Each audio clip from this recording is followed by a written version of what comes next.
صباح الخير. النهاردة هكلمكم عن لم الشمل للزوجة في ألمانيا.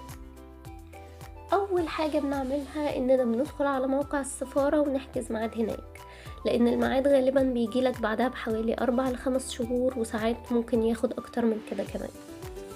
طيب إيه هي الشروط اللي لازم تكون موجودة عشان تقدر تقدم الطلب؟ أول حاجة يكون عندك سكن مساحته على الأقل 12.5 متر لكل فرد فيكم، يعني لو انت ومراتك بس هتكون المساحة حوالي 25 متر.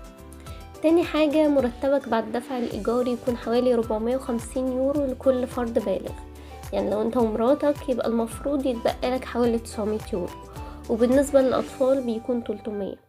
ودي طبعا بتختلف من ولاية للتانية، أنا بتكلم هنا عن تجربتي الشخصية في برلين، معرفش باقي الولايات بيبقى ايه نظامها.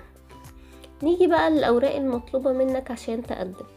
أول حاجة نموذج طلب التأشيرة أو الفيديكس، ده عبارة عن بيانات بنملاها على الموقع بتاع السفارة وبنطبعه. أما بنيجي نطبعه بيطبع معاه ورقة تانية اسمها الإقرار القانوني، دي بتطبع معاه من على الموقع تلقائي. المفروض إن اللي مقدم طلب الشمل بيمضي على الورقتين دول، يستحسن إنك تمضيهم عند موظف السفارة هناك. تاني حاجة صورة من جواز السفر اللي مقدم الطلب بكل الصفحات ما عدا الصفحات الفاضية، وطبعا لو كان في شنجن قبل كده ده هيعزز احتمالية الموافقة.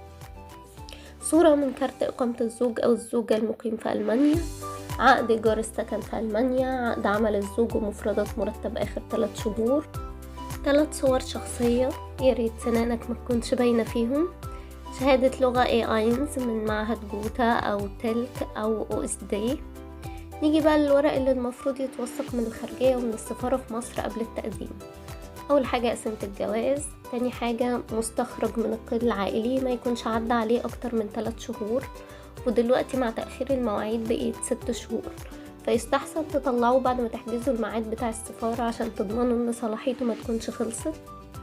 شهادات ميلاد الأطفال، دول بنطلعهم ونروح نوثقهم خارجية، وبعد كده بنترجمهم عند مترجم معتمد في السفارة، وبنحجز ميعاد في TLS عشان نوثقهم في السفارة.